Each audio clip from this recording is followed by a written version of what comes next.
मैं Satyaprakash Singh, assistant professor, Valmiki BEd college Vaishali.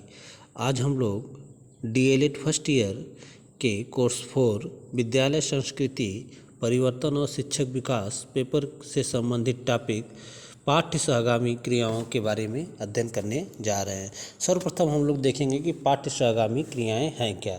तो पाठ्य सहगामी क्रियाओं से हमारा तात्पर्य शिक्षण की उन क्रियाओं से है जो शिक्षण प्रक्रिया के साथ साथ चलती हैं और शिक्षण क्रिया में सहयोग प्रदान करती हैं।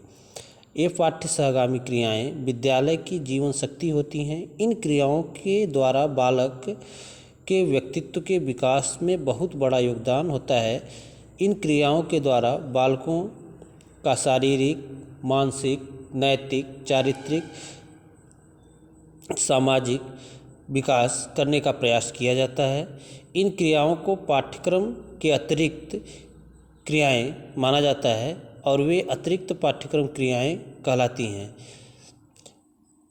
सामान्य तौर पे अगर हम लोग देखें तो पाठ्य सहगामी क्रियाएं एक विषय वस्तु जो हमारा पाठ्यक्रम है उन पाठ्यक्रम के साथ साथ चलने वाली अन्य क्रियाएं होती हैं। इन क्रियाओं का मुख्य उद्देश्य ये होता है कि बालक का शैक्षणिक विकास के साथ साथ उसका चारित्रिक विकास हो, नैतिक विकास हो, सामाजिक विकास हो, यानी कि उसका सर्वांगीण विकास हो। इस उद्देश्य को ध्यान में रखते हुए विद्यालयों में शिक्षण कार्य के साथ साथ अन्य पाठ्य सहगामी क्रियाओं का संचालन किया जाता है, जिसका उद्देश्य सामान्य तौर पे यही होता है कि बालक का सर्वांगीण विकास ज़्यादा बेहतर तरीके, ज़्यादा अच्छे तरीके से किया जा सके। तो इन उद्देश्य की पूर्ति के लिए पाठ्यक्रम के अलावा, यानी कि वो जो पाठ्यक्रम है, जो विषय वस्तु है, उसके अतिरिक्त जो जिन क्रियाओं का आयोजन किया जाता है वो पाठ्य सहगामी क्रियाएं कही जाती हैं। इसमें नाम से ही स्पष्ट है, पाठ्य सहगामी यानी कि पाठ्यक्रम के साथ साथ चलने वाली अन्य क्रियाएं, उसके साथ चलने वाली, ठीक है। तो कहीं न कहीं पाठ्य सहगामी क्रियाएं पाठ्यक्रम के साथ साथ चलने वाली अन्य क्रियाएं होती हैं, जिनका उद्देश्य मुख्य रूप से बालक के सर्वांगीण विकास को ध्यान में रख के किया जाता है। तो सामान्य तौर पे हम कह सकते हैं कि पाठ्य सहगामी क्रियाएं वे क्रियाएं होती हैं जिनके माध्यम से बालक का सर्वांगीण विकास करने के लिए पाठ्यक्रम के अतिरिक्त अन्य क्रियाओं को संचालित किया जाता है। अगर हम इसके उद्देश्य की बात करें कि किस कारण से पाठ्य सहगामी क्रियाओं का संचालन विद्यालय में किया जाता है, क्या उद्देश्य है इसका, तो हम देख सकते हैं कि पहला उद्देश्य बालक का सर्वांगीण विकास करना, यानी कि बालक के सर्वांगीण विकास में सहयोग प्रदान करना। बालक का सर्वांगीण विकास किस तरह से हो सके, इस उद्देश्य की प्राप्ति के लिए पाठ्य सहगामी क्रियाओं का संचालन किया जाता है।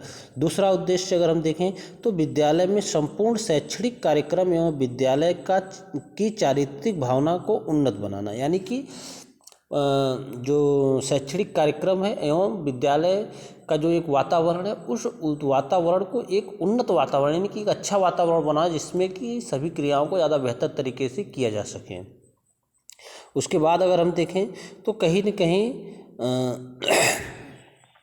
इस पाठ्य सहगामी क्रियाओं के माध्यम से बालकों में स्वशासन एवं लोकतांत्रिक क्रियाओं के प्रयोग का अनुभव, बहुत सारी ऐसी क्रियाएं की जाती हैं जिसमें कि इस अनुभव को स्वशासन एवं लोकतांत्रिक क्रियाओं का अनुभव छात्रों को प्राप्त होता है। उसके बाद अगर हम देखें तो पाठ्य सहगामी क्रियाओं के माध्यम से विद्यालय में होता क्या है कि विद्यालय में एक ही परिवेश के लोग नहीं रहते, बच्चे नहीं रहते, तो अन्य परिवेश से बच्चे आए रहते हैं। तो सभी बच्चों में कहीं न कहीं से सहयोग की भावना हो, सब एक दूसरे का सहयोग करें, एक दूसरे के साथ मिलजुल के रहें। तो इन सारी चीज़ों को ध्यान में रख के विद्यालयों में पाठ्य सहगामी क्रियाओं का संचालन विद्यालय में सामान्य तौर पे किया जाता है। उसके बाद अगर हम पाठ्य सहगामी क्रियाओं का लाभ देखें तो कहीं न कहीं से इसके बहुत सारे लाभ हैं, जैसे कि बालक के शारीरिक विकास में सहायक है, बालक में नैतिक गुणों का विकास में सहायक है, छात्रों में कहीं न कहीं से विशेष रुचि, किसी विशेष चीज़ में रुचि उत्पन्न करने में सहायक है, अनुशासन स्थापित करने में सहायक है, ठीक है। अगर हम देखें तो इस तरह से कहीं न कहीं से बालक के सामाजिक मानसिक विकास में भी पाठ्य सहगामी क्रियाएं अपना महत्वपूर्ण योगदान देती हैं। और एक तरह से हम कह सकते हैं कि बालक के सर्वांगीण विकास में पाठ्य सहगामी क्रियाओं का महत्वपूर्ण योगदान होता है। तो ये सारी जो है कहीं न कहीं से पाठ्य सहगामी क्रियाओं के लाभ हम देख सकते हैं। धन्यवाद।